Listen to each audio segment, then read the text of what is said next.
What's going on? Welcome to Prospect Podcast.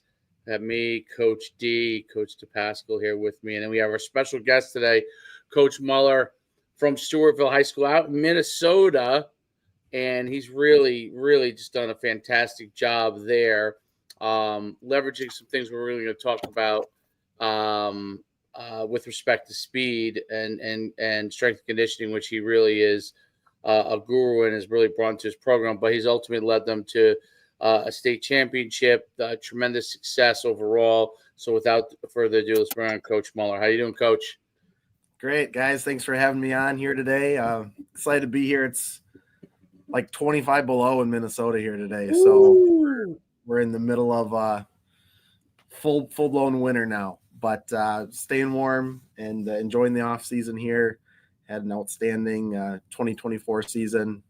Went and won our second consecutive state championship, and just blessed to be a part of a high level program where we got kids and coaches that are bought in and really pulling the rope the same way and doing all the things that we need to do to find success. And we do it a little bit different than most with our sprint baseball approach, with our feed the cats philosophies and things like that. But it's been great for our program now and found a ton of success. And I think most importantly, creating a great experience, for our players and our athletes through the process. Coach, talk about your background, then we'll dive right into all the good stuff here. But talk about your background, coaching, playing, and how you kind of arrived at where you are today. Sure, yeah. So I'm originally from Wisconsin. Western Wisconsin, a little town called Menominee, and grew up in a very successful football community there. They won multiple state championships as I was growing up through the 90s. And my dad was a head football coach as well. It was kind of a unique situation where he wasn't a coach in the same town where we grew up. Right.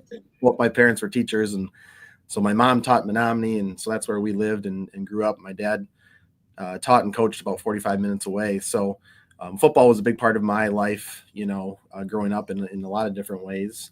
We won the state championship my senior year of high school. And my dad, we didn't necessarily have a shared football experience then. So a lot of our football was catching up on how each other's games went on a Saturday morning.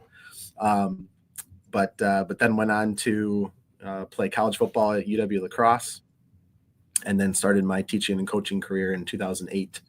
Actually down in the state of North Carolina.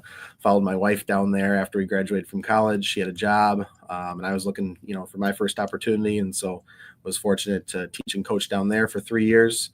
And then in 2011, we moved back to the area here. Her job brought us to Southeast Minnesota, and so I landed at Stewartville High School as a FIA teacher here at the high school, and then an assistant football coach, and was the offensive coordinator initially for my first 7 years. And then in 2018 took over as the head coach. And so I've been in that role now the last 7 seasons. And to bring it back full circle, I now have my dad as my assistant on my staff. It's amazing. So we get to have an actual shared experience football wise now. So he's been helping out the last 10 years or so. So it's been a great opportunity and a great experience for me. Now, that's an amazing journey. Talk about, so you took over at Stewartville. What was Stewartville like when you took over the program, and what were some of the things that you really had to evolve over the time when you took it over? Yeah, so Stewartville has a strong football tradition. They had a couple of state tournament appearances back through the 80s, and always a lot of I would say community support and successful teams, conference championships over the course of its history. It hit a little bit of a lull, or some down years there through the late 90s and early 2000s. And a guy by the name of Aaron Meyer that took over as head coach, I think in 2006 or 2007, prior to me arriving in Stewartville, and really worked hard to change the culture back around and get it moving in the right direction. So he was the head coach when I took over in 2011. And we were able to get things back on track and in a position where we were winning football games and being successful. 2014 and 2015, as an assistant, we made state semifinal appearances, had 2 or 3 conference championships as when I was an assistant. So we were winning football games and were being successful. And And then as I took over as the head coach in 2018, kind of my last 2 years as an assistant, and then even my first year as a head coach, we struggled a little bit, like 5-4 records, just over 500, first round playoff losses. Had a lot of guys getting injured. We're not a huge school. We got about 600 students or so at our high school, so kind of a middle size for the state of Minnesota. And we need to have our best players on the field to go be successful and win football games. And I would say, players maybe weren't having the best experiences and coaches weren't loving it anymore. And so after my first year as a head coach, we, were looking for something, for a change, for an improvement. Because I knew if we continued down the same path, we weren't going to necessarily find any more success and things weren't going to change. And so that's when we kind of stumbled upon Tony Holler and Brad Dixon, the sprint-based football approach, and implemented that in 2019 and haven't really looked back since. Talk about that. So we've talked to Tony before. We've had him on. I don't think we've ever had anybody that no, right? You know what I'm going to say, right? Well, I mean, and like you said, because I know where you're going. We haven't, like, when we brought Tony on, we had this conversation, right? We talked about it. He's been on twice. I have now, both of us follow him. So when I heard him start to do his weekly or bi-weekly, whatever, on Coach and Coordinator podcast, he had brought you on, and I listened to the podcast and I was just blown away. So it was the implementation of it. So that's how, we've kind of gotten to this point. So some of those things, talk about some of those things that you've now implemented within the program itself, kind of from where I think Tony called you the Godfather. Well, I'm the Godfather 2.0. Brad Dixon's the official original guy, and then we at Stewartville kind of stumbled upon their stuff after my first year, and we're maybe the next ones to kind of start to implement some of those things and find success with it. So yeah, it was in the off season between 2018 and 2019. It started with, and I don't know how much you guys talk about necessarily sports performance and things like that on the podcast, but a guy by the name of Cal Dietz, who developed a training system, I guess you could say, for the weight room, to put it simply, called triphasic training. And we had implemented that the year prior. And so that was kind of how things started down the rabbit hole. That led to finding out about RPR, which stands for Reflexive Performance Reset.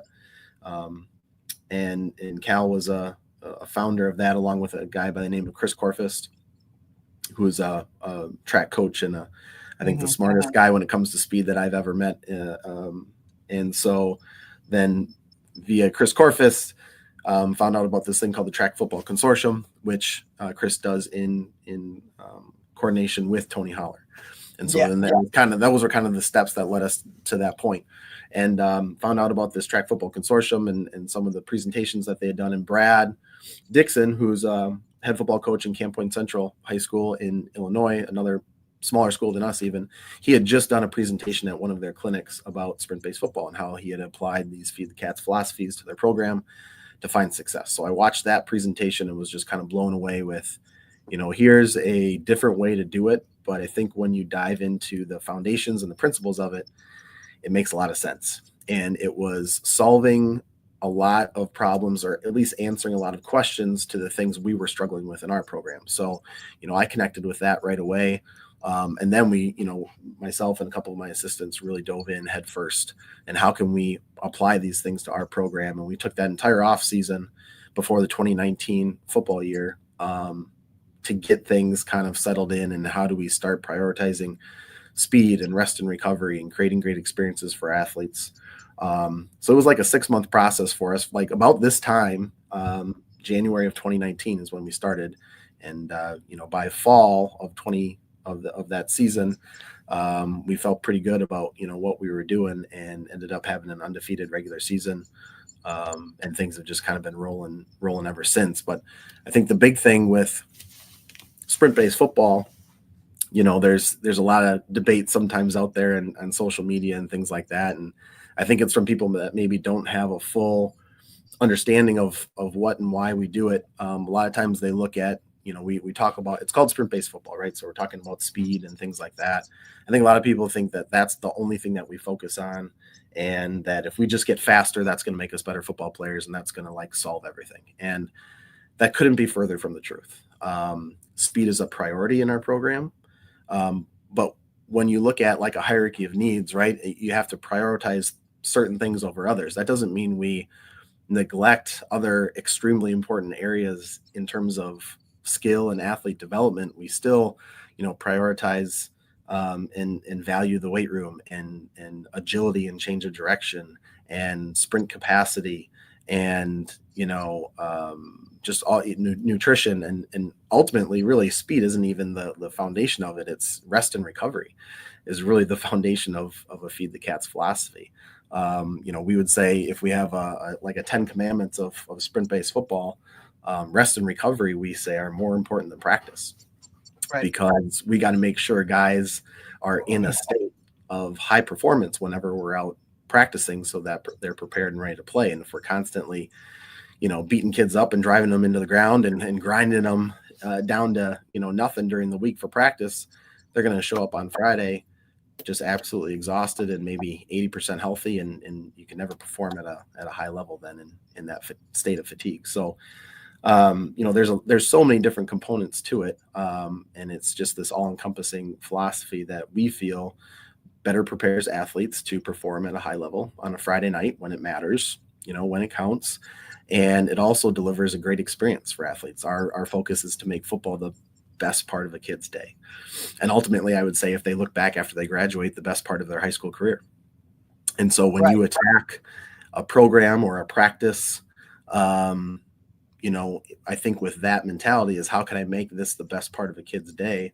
Now, all of a sudden, you're changing the way they experience football, and we create great experiences, and kids, are going to absolutely, do anything they can for things that they love and that they're passionate about, because we create that great experience. So we got kids that are bought in and work really hard, and go find ways to be successful. So it's been a game changer for us, and we'll never do it another way. It's worked. And we should follow it up. It wins. Yeah, right? This wouldn't be a thing. About the details of that, right? Because one of the things that is difficult to communicate to coaches is how that works in practice, right? So how many reps are enough reps? How many reps are too many reps? When you emphasize recovery, what are some of the things that you do from a football standpoint? And then the enjoy. So it's a 3-part question, I guess. You can tack it however you want. Yeah, sure. The enjoyment part of practice, meaning the things that they like most, right? How do you be able to get that done while at the same time having to do some of the quote unquote unenjoyable parts maybe for the players in practice, which is we need to practice this play over and over again to make sure it's done right, and what's your philosophy on that kind of a thing? Yeah, so let's we can start with that piece, because I think then sometimes too, coaches who maybe stumble upon this or are hearing about it for the first time, they hear myself or Coach Dixon say we try to make football the best part of their day, and it's like, well, if you're just trying to make it fun all the time, then how do you get any work done, or how do you get the hard stuff done? And our kids are not shy about hard work. I think Feed the Cats sprint-based football philosophy is about redefining hard work. When we come in and work, it's with high intensity and high effort. We don't just walk through stuff. It's not easy. It's not soft. Football coaches are obsessed with things being hard and soft. And our guys are more violent on a Friday night because of the way we practice and prepare during the course of the week. And we go out at practice, and when we're out there, we practice hard and we fly around and we go full speed. And on a Friday night, we hit hard because of it. And so it's not that we don't work hard. It's not that we, just kind of goof around all the time. It's about creating an experience that players enjoy because they want to compete and they want to be successful and they want to win. And so I think that's the big thing for us. We're not trying to create these false experiences where we're just trying to make practice fun for the players. Right. That, we're about minimum effective dose. We're going to go out and we're going to do the reps that we need to do to make sure we're prepared to win. And then that's it. And we're going to go out and we're going to compete in practice like we do in a game day, right? High school kids love to compete. And so we're going to make practice competitive. And so they love to go out and compete during our different parts of practice. And yeah, maybe we'll throw a competition in at the end of practice for the last 5 minutes here and there, through the summer, through the regular season. But it's more about creating an enjoyable practice where the players see what they're doing as valuable, and that they're prepared to go win a football game. It's not about just creating this, goof around fun environment where it's just about having fun. It's focused, intentional work is the priority still. And so I think to kind of look at, what does a week look like for us in the sprint-based football program? We'll start with Friday nights, right? Game day is the best part of the week. It's why we do it, right? And it's what we're preparing for throughout the course of an off season and during the regular season. So Friday night's game night, and after the game, in terms of what a weekend then looks like, we give players completely off Saturday and Sunday. And that's, a far cry deviation from probably what all of us grew up, as a part of. And a lot of programs do. A lot of teams will bring guys in early on a Saturday morning to stretch, run, lift, watch film, and do all that kind of stuff. And, with the intention of bringing them back in to learn from their mistakes from a Friday or whatever it may be. And I just think that no one is in a good position to really digest and pick apart a film together on a Saturday morning at 8:00 when you've barely had time to really review it yourself as a coach. And so we would rather players sleep in and rest and recover on a Saturday. We think that they're going to get more out of that than they are out of a half-ass film session on a Saturday morning when everyone's still tired and asleep and not in a great mood, especially if you just lost 12 hours prior. If that. If that. And so we'd rather give them the weekend off to rest, recover, and then start diving into, the film when we're ready. As a coaching staff, we don't do anything together on a Saturday. We have a virtual coaches meeting on Sunday evenings after coaches have had a chance to break down film from our next opponent and are ready to meet and put a game plan together and a practice plan together for the following week. It's also given us 48 hours to watch the film from Friday and really understand what went well and what went wrong, take the emotions out of it and look at, the film for what actually happened, because it's usually never as good as you think and never as bad as you think, right? Every time. And so we think just giving that, that time to digest those things is a better way to do it. And so then we'll come in on a Monday and we'll start with a sprint. First thing we do to start off the week, in terms of, not to dive too heavy into the science of it necessarily, but in a sprint-based football program, we want to try to hit max velocity. Shouldn't say max velocity. We're trying to sprint 3 days a week. One of those days we focus on max velocity. One day we focus on acceleration. The third sprint day is game day, is Fridays. So we're going to start off the week after we've rested and recovered over the weekend with a sprint. Usually for us on a Monday, that's a max velocity day. It takes 30 to 45 minutes. We'll do some speed drills, sprint twice. And then immediately following that, we'll go into our Monday game plan meetings. Now, one unintended, consequence or positive thing that came out of sprinting first after school before we started our game plan meetings was guys typically are sitting in the classroom for 8 hours a day, right, after school. And you just add on to it. Yeah, right. And then we go into a game plan, an hour and a half game plan meeting, you just add on to it, like Coach said. And very little, I think, was positive things were coming out of game plan meetings when we're asking players to sit for another hour and a half after they've already been sitting 8 hours. So for our guys to get up and move around and sprint, we are going to turn on the central nervous system. That thing's going to be fired up, right? There's plenty of studies out there showing the benefits of physical activity with brain activity and learning. So we just turned on that CNS and got that brain woken up after maybe they've been sitting all day in the classroom. Guys are feeling good. Maybe some guys would just hit a PR. Energy is high. And so we go into a game plan meeting, with everyone in a really, really good spot. And we found that that game plan meeting went exponentially better than it used to. Better energy, better focus, better attention to detail, and a lot more learning, I think, was taking place because of where their brain was at to start that meeting. And so on a Monday after we sprint, we'll review Friday's game. That will be a more focused approach than maybe what traditionally is done on a Saturday morning. So I'm going to, as offense coordinator, I'm going to have a 10 to 15 play playlist that we're going to go through, look at the really good things we did, look at some corrections, and then we're going to move on. And our defense and our special teams are going to do the same. We're going to give out our weekly awards for guys, and then we're going to move on to our game plan for our next opponent. And at about 5:30 or so, we're going to go home. And we don't do any work on the field on a Monday.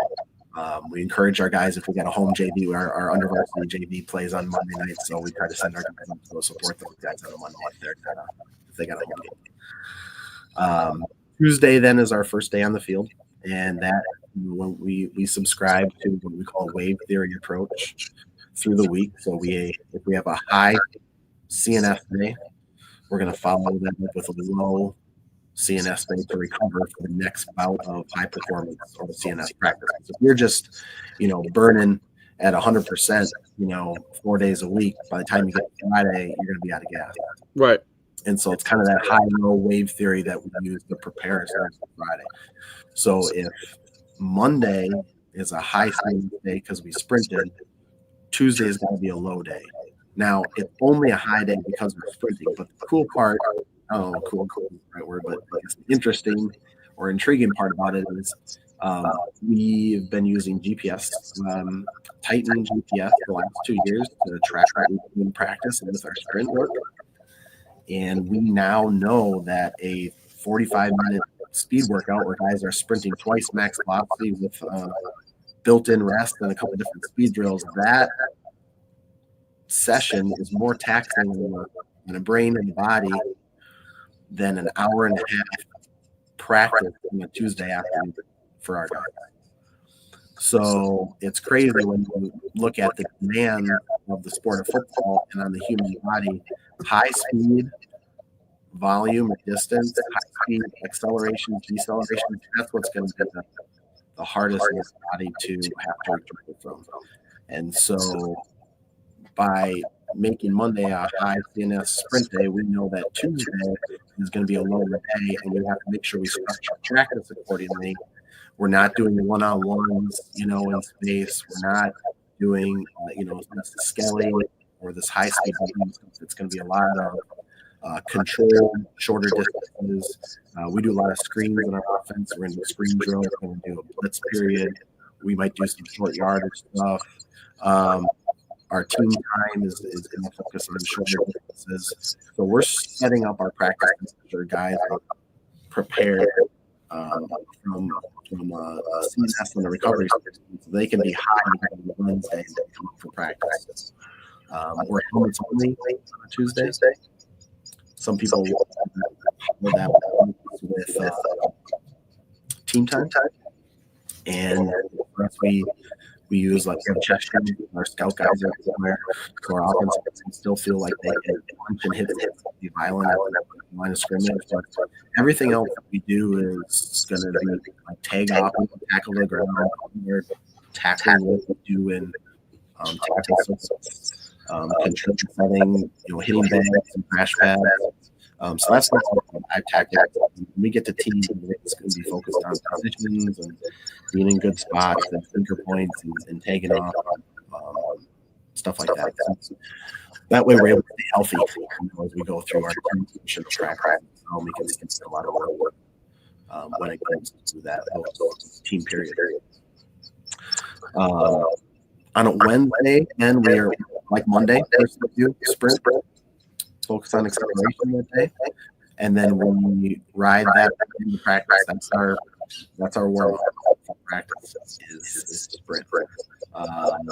And then Wednesdays kind of our one practice of the week that probably looks the most like a traditional football practice, I guess you could say. So we're gonna we're shells, we're helmets, shoulder pads. We don't go full pads ever. But now on a Wednesday, right, it being a high performance, high CNS day, we're going to do our one-on-ones. We're going to do skelly. We're going to do inside run. Our team time, we're going to have a couple more plays than we did maybe on a Tuesday. And so that volume's just, and that intensity is going to pick up a little bit on that day.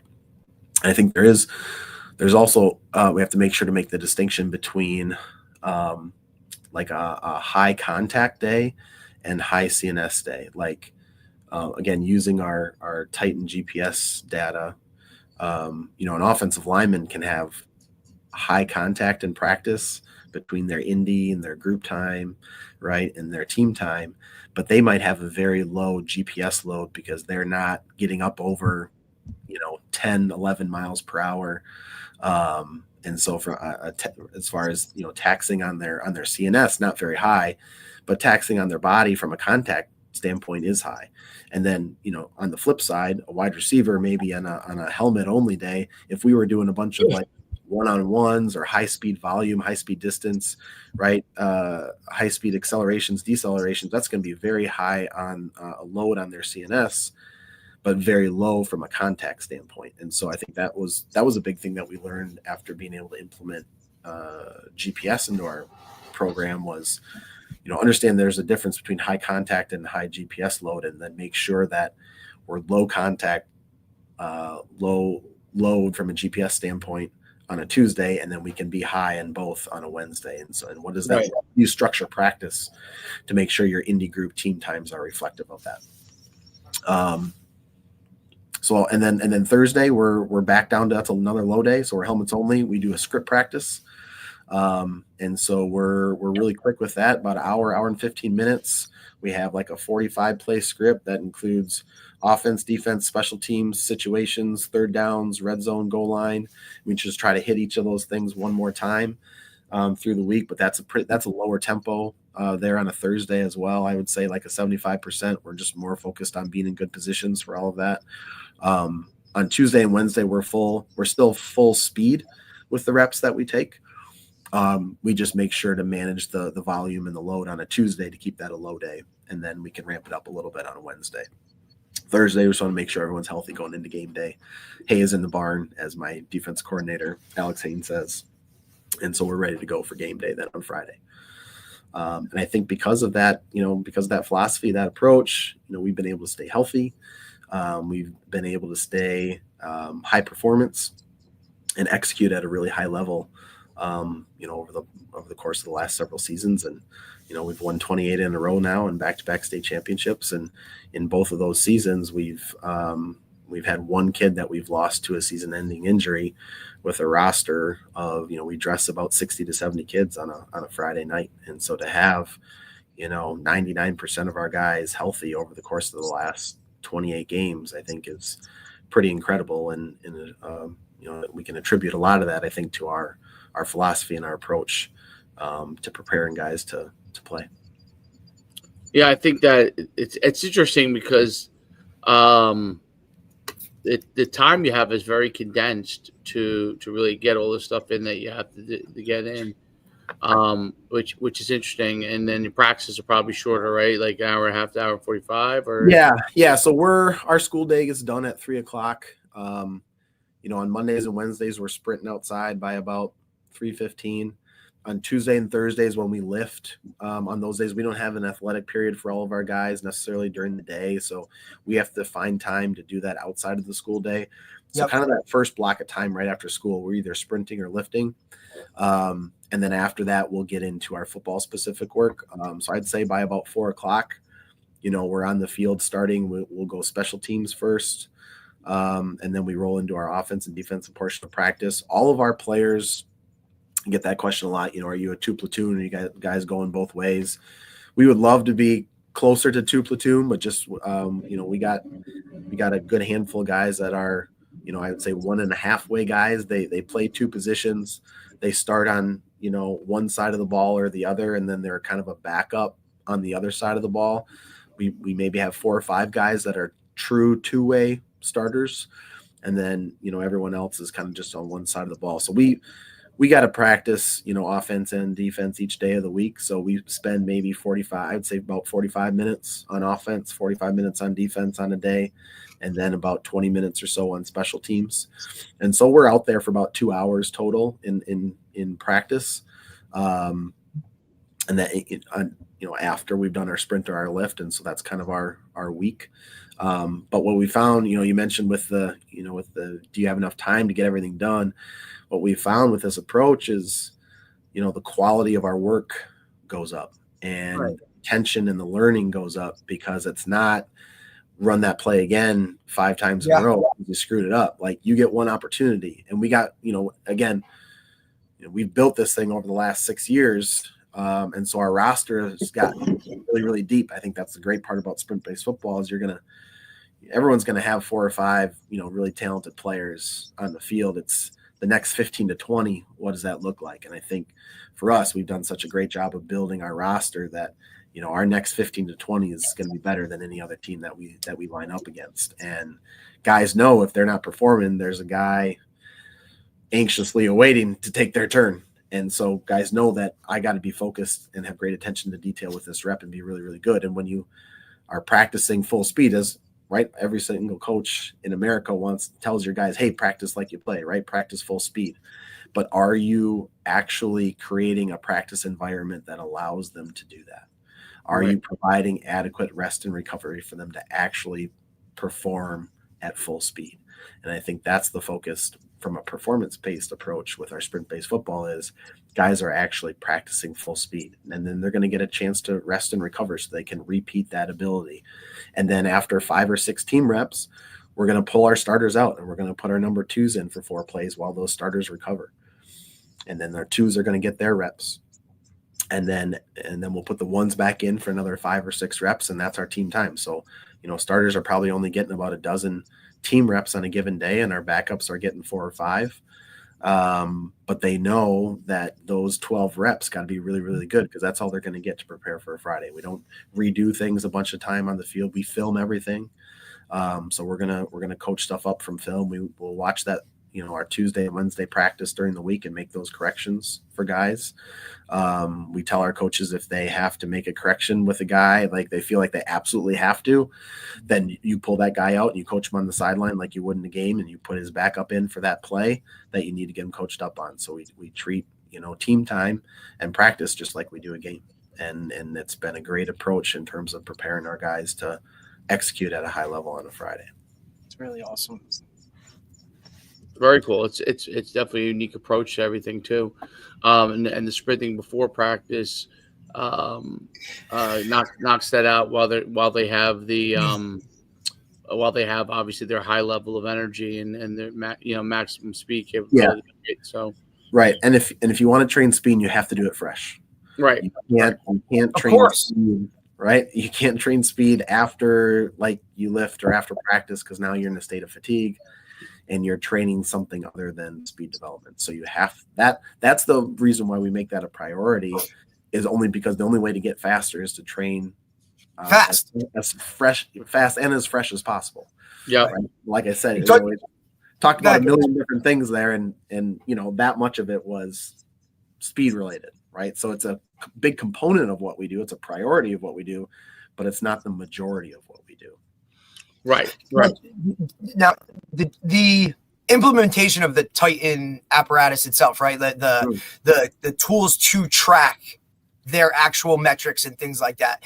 How big of a difference did you see when those guys could actually, when you, and I know you post the numbers, right? So that everybody's like aware of it. Does that create a sense of competition in itself? Guys are trying to hit their PRs, right? They're trying to get to a certain level of, I believe you talked about like you award that, right? Throughout the week. Like if a guy hits certain things, you almost give out like awards for that. Yeah. Explain a little bit about how that works with the apparatus itself and how that kind of works a little bit, and then just kind of how your players, kind of go along with it. Yeah. So Titan GPS units have been awesome. Titan's a great company, great customer service, and it's actually much more affordable, I think, than coaches realize. They have it's like a subscription based model where you pay, it's like $125-$150 a unit, and that includes everything. That includes the GPS unit itself, the vest that they wear, to practice and games, and then all of the online, dashboard management of the data.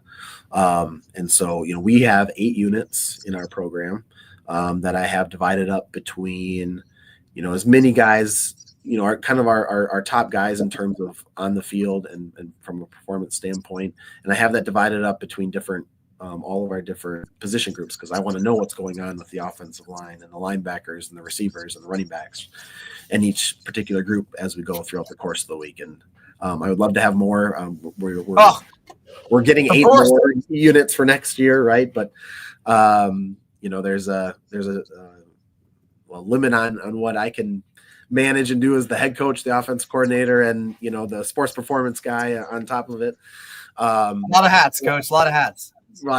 But Titan makes it really easy. Once you get started, Titan makes it really easy to look at the data that you feel is the most pertinent to performance for football and for practice and being prepared for game day. And so, I've kind of got my workflow set up there where I'm not spending any more than 30 minutes, post practice looking at some of that data and then applying it to, adjusting practices or things like that.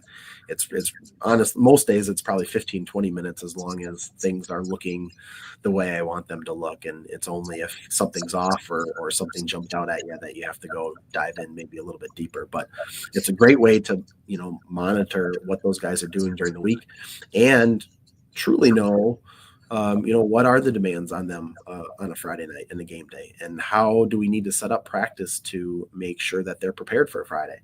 And the big thing I was curious about before we started using it was, we, sit here and promote sprint-based football as being a great way to prepare athletes for Friday night in terms of performance-based approach. But what does the data say about that? Is that actually true? And that was really cool to be able to start seeing the data behind our practices and have it line up with the demands on a Friday night. Now, did we have to make a few adjustments? Sure. But I can say, with confidence that a sprint-based approach and how we design our practices Monday through Thursday prepares players for the demands of a Friday night. And, our guys are fresh and fast and healthy and high performance when it comes to the end of the week. And now we have, the data to support that, which is really, really cool. So our guys wear those vests for everything that we do, whether it's a sprint session, practice, you name it. And, there's a ton of different metrics that you can track. And we don't look at everything.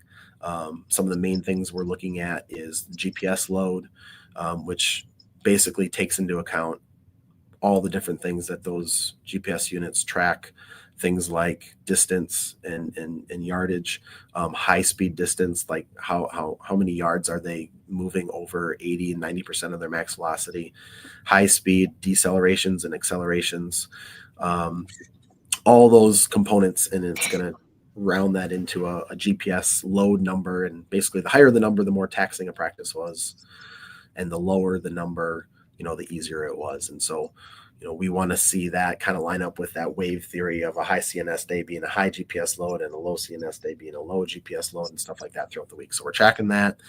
Obviously, it's great to be able to make the leaderboards with the max velocity and the truck stick, which is really cool. Something that I did not create the measurement of momentum by any means. That's something that's been around for long before our time.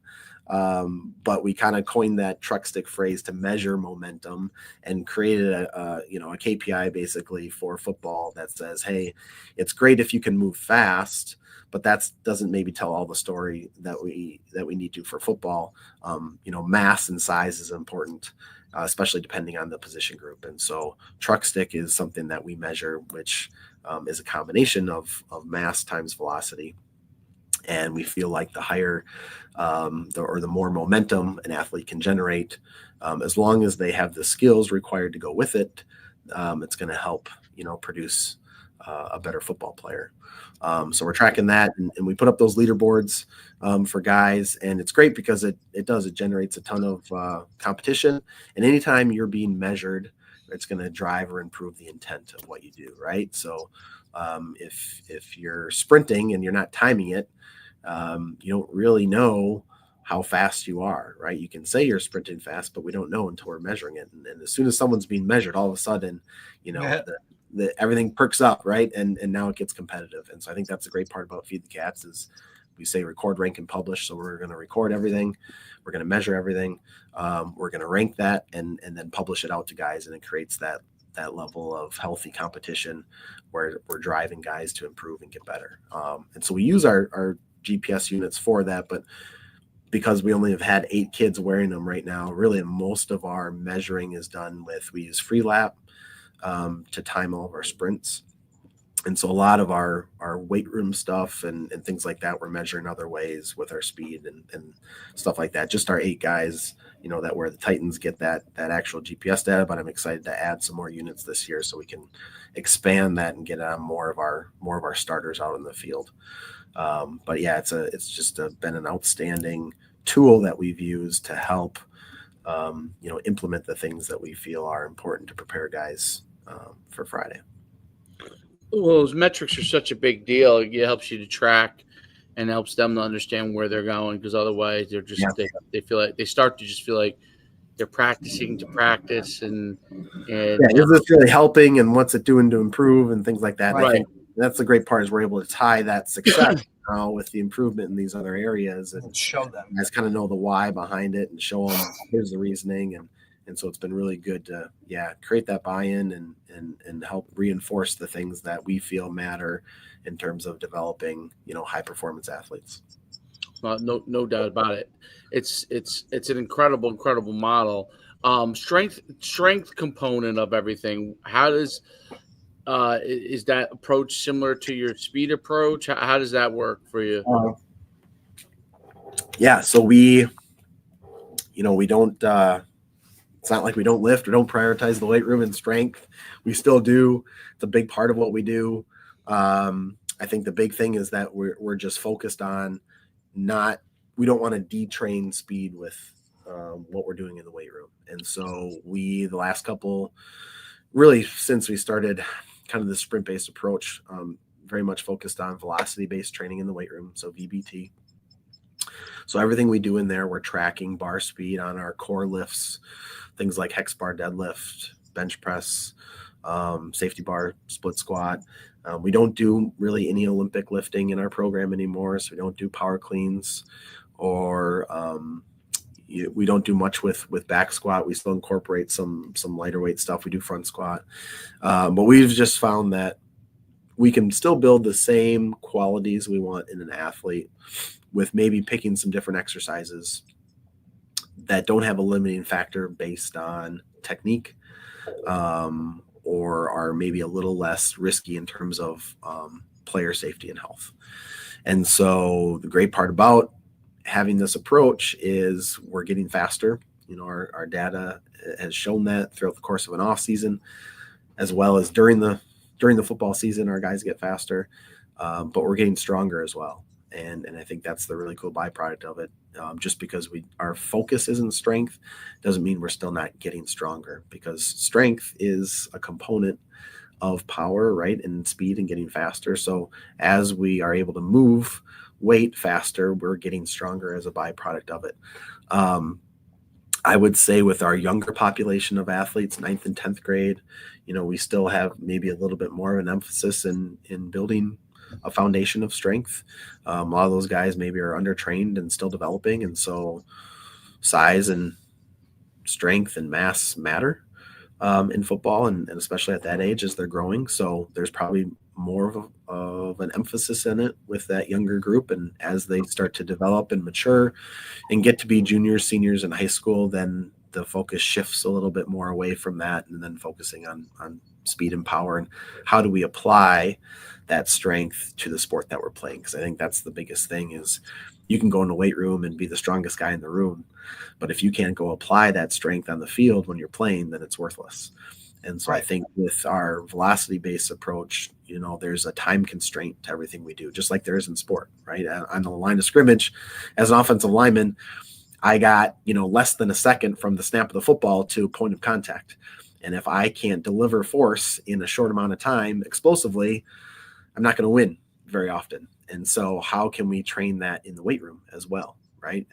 We have to add in a time constraint to the weight room, and how quickly and explosively can we apply that and develop those skills. And so by including velocity-based training, our guys are able to develop those qualities, and we've know it to be true, at least in our program, that guys are able to express their strength out on the field better than anybody. And we might not break a bunch of weight room records or even be the strongest team on the field versus who we line up against, but we're able to better apply our strength. And so we're stronger, I would say, playing the sport of football, which is really all that matters, right? We're not winning any state championships for how much we can squat in the weight room. And so I think if you prioritize things the right way, you're able to build all those qualities still and create great athletes. Is some of that position-based, how you adjust things, or do you a little bit, not really. We're pretty general in the weight room, I would say. We got a lot of guys that play multiple sports, Right. Yeah, I heard you speak about that, and that's important, right? And Dave and I, we are extreme advocates of multiple sport guys. Not to cut you off, and you know what I mean? It's just I think that's so important. And a lot of guys, I feel like a lot of coaches kind of battle with that whole, if a guy's doing a winter sport or something and you're not getting the weight room time, and are they getting stronger, and are they this, we're just advocates of competing and doing those things. And, those sports itself work different muscle groups and all those kind of things. So we're big advocates of it. And especially with a roster like yours, I'm sure, you want guys in the weight room, but if they're playing other sports, it kind of cancels it out and does the same thing. Yeah. And we're fortunate enough where a lot of our varsity programs are utilizing the weight room in season as well. So right now we got a lot of guys that are, basketball players and wrestlers, and they're getting in the weight room with their varsity teams 1 to 2 days a week right now. And so they're maintaining that throughout the course of the season. And, I help out with our off-season groups right now. And, all those guys are getting ready for track season or getting ready for baseball, getting ready for golf. And so we want to make sure we're training them in a way that they're going to be successful in the other sports that they play, because football might not be their favorite sport. Right. They enjoy football and they love being a part of our program and competing, but it might not be their favorite thing that they do. And so, they might be the most passionate about baseball. And so we want to make sure we're still training them to be great baseball players as well. And so I would say, we're pretty general in the weight room for the most part. When we're in season, it might be a little bit more specific, to the training that they're doing in season. But if they're an off-season athlete, we try to keep it as general as possible to just build, those foundational qualities of, we call them apex predators, but lift heavy, right? Jump high, jump far, throw things, be able to rotate well, all those things that are going to make you a better athlete, regardless of the sport that you play.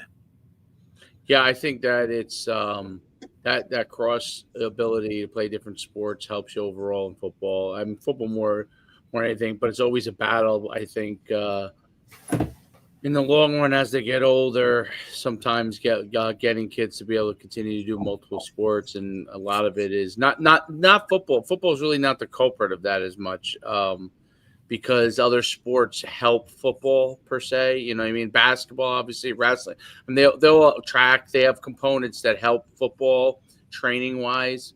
There are football actions in those sports, right? So, but other sports where there's like high repetition, sometimes they feel squeezed, you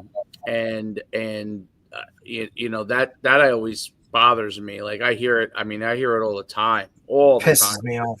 Yeah, and it's like, oh well, I can't. I don't know. How am I going to continue to play baseball if I can't take 150 reps of hitting the ball in the winter like these kids do? And my question is this: I'm just curious because there's probably, you know, I'm not asking you to be an expert on this, but what is your opinion on? I believe that you can develop that skill, some of those rapid skills, very quickly once you get within the first, 30 days of that next season, pretty quickly, right? But the speed and the overall athleticism component has to be kind of a year-round thing. But the specific skill, I think you can ramp up fairly quickly. I'm not saying that there isn't something to doing it 6 months out of the year. I understand that, but what are your thoughts on that? Yeah, well, I'll speak to football because that's my area of expertise, Okay. right? And then I can give you a maybe in some of the other stuff. Okay. I can say this here, and here's kind of our experience, I guess, with our program. Yeah. And I think it kind of ties back into that feed the cats approach as well. That minimum effective dose, like, we only ask our guys to come do as much as we feel they need to be successful, because we know that guys are, like I mentioned, they're basketball players, they're baseball players, and those are, I think, more highly technical, skill-based sports that require more time to become better at whatever you have. If you're a pitcher, right? In baseball, a shooter, right? In basketball, that's going to take more hours of that skill development than maybe what football is, depending on the position you play, outside of maybe the position of quarterback. Right. Football is a much more general, athletic, right, skill-based sport. I feel we can coach guys up and get them ready to play and execute at their position with less time than maybe what coaches need for other higher skilled sports. And so we don't ask like a ton of our guys in the off season, because we know they're doing other sports and stuff too. Like if I were to ask, all this extra time for our guys to play football, then we're going to lose guys, because some of those guys are going to say, well, I don't have enough time to do both. So I can't play football, so I'm going to do these sports instead. Or they're going to quit other sports because they want to do football. And then I would feel terrible about, because I don't want to lose a kid for that reason. So I don't want to do that to another person's, program as well. So we try to keep a minimum effective dose to what we do from a skill-based approach, just to make sure we're not asking so much of those guys that they feel like they can't do anything else. I do feel things like basketball, baseball, stuff like that require more time and practice and reps. How much I can't say as an expert in those areas, but I feel like we would get more kids involved with more activities if more sports in general followed a minimum effective dose model to what they do, because more is just more. It's not always better. And there is a certain amount that you need to do to improve and get better. Not saying you just sit around and don't do anything, expect to improve from that. But a lot of times it's overkill with what we do. We burn kids out and then they quit, and don't ever, get to the point of varsity athletics because they did so much as a youth athlete, that they're tired of it. And then it was just a waste of time and money place. So there's a balance to it, I think, for sure. But yeah, it's, how can you find a way to do enough to improve and get better, but also be involved as much as you can. Great point. Great answer. Really good.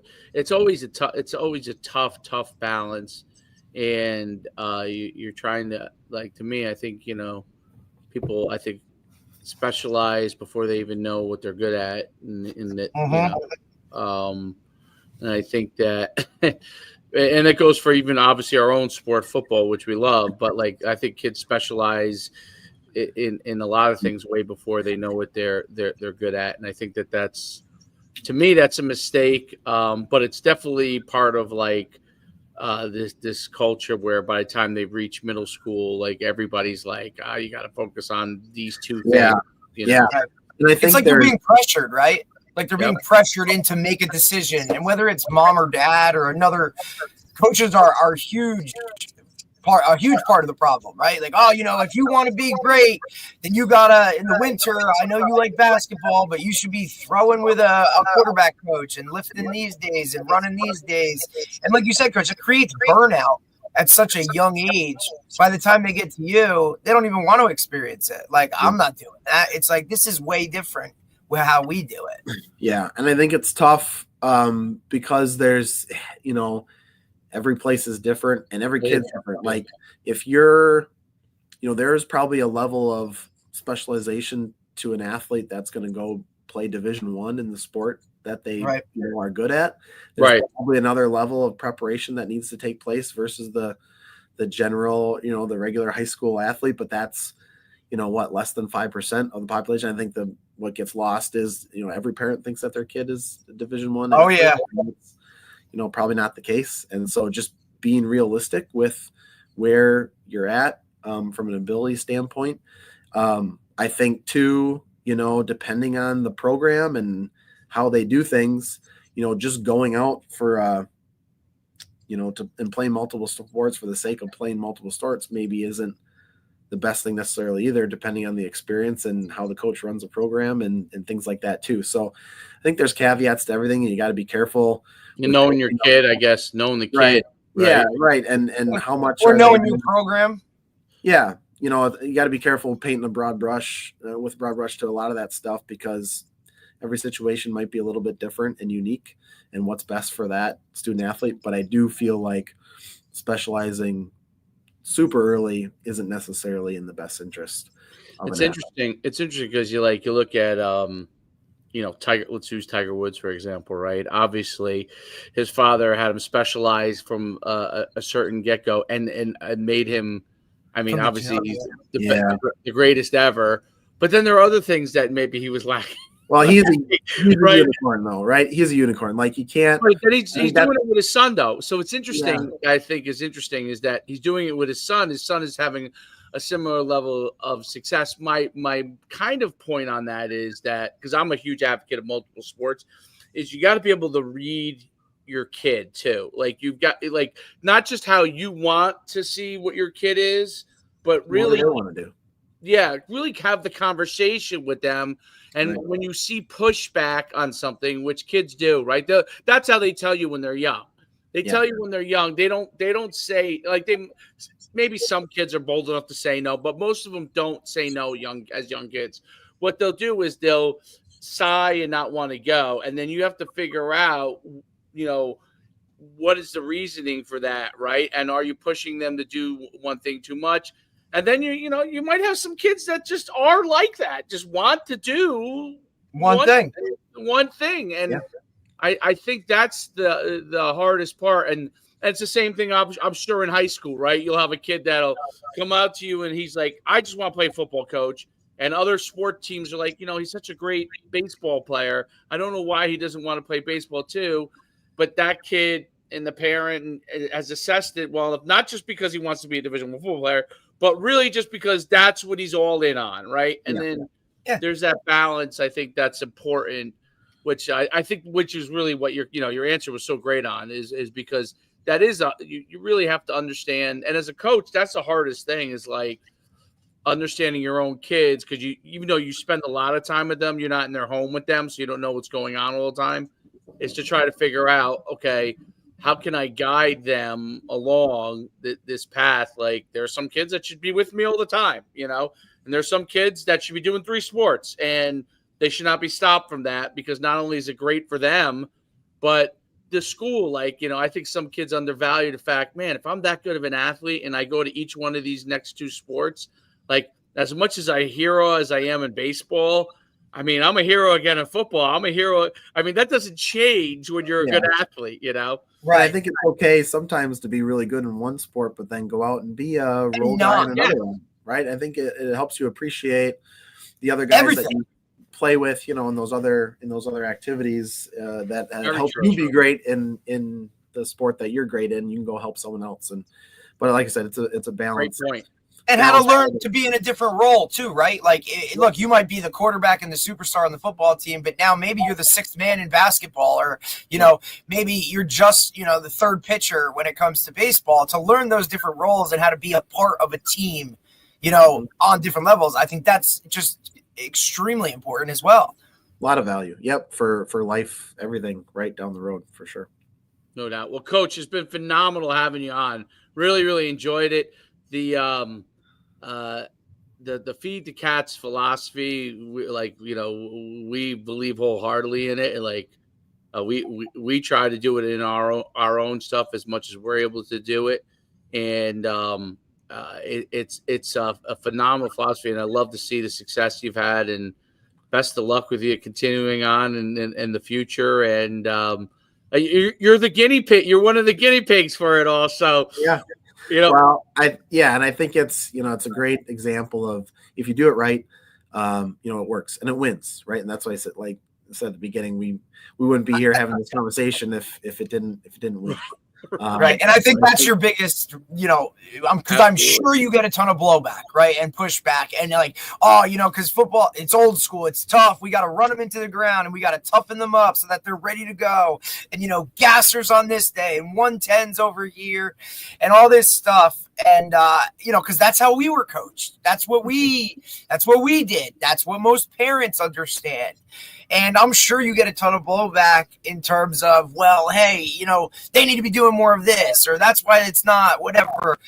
And all you have to do, Coach, is, hey, the last time we lost 28 games ago, right? Like, you know, we've won 2 state titles playing, you know, where the Vikings play, guys. So listen, it's a philosophy that I'm sure it took some time to implement and some time to get rolling. But, you know, Coach, really appreciate you taking the time, man.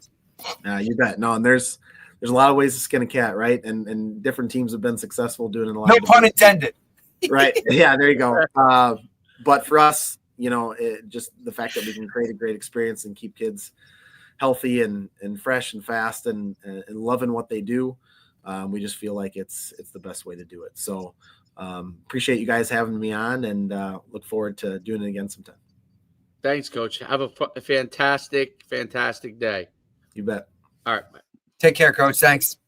All right, great. Let me just end it because I got to jump on another one. You have a huge day, I'm sure, buddy. Busy day. But we'll end it here, and then we'll go. He was phenomenal. It was great. It's great to talk to a football coach that's applying it, right? So that's really. Well, I'm gonna try and get Brad Dixon, because I've been in touch with him. We're just trying to figure out a schedule. Who's really like the guy that really kind of took Tony's stuff and really hammered it home. I just like it because a lot of guys can compare to his size of a roster, right? The type of kids that he has, you know what I mean? So I thought that would be really good to see how he actually implements it. I mean, look, he just literally went through his Monday through his weekly in season. Awesome. This is exactly how you do it, right? Absolutely awesome. Appreciate it. All right.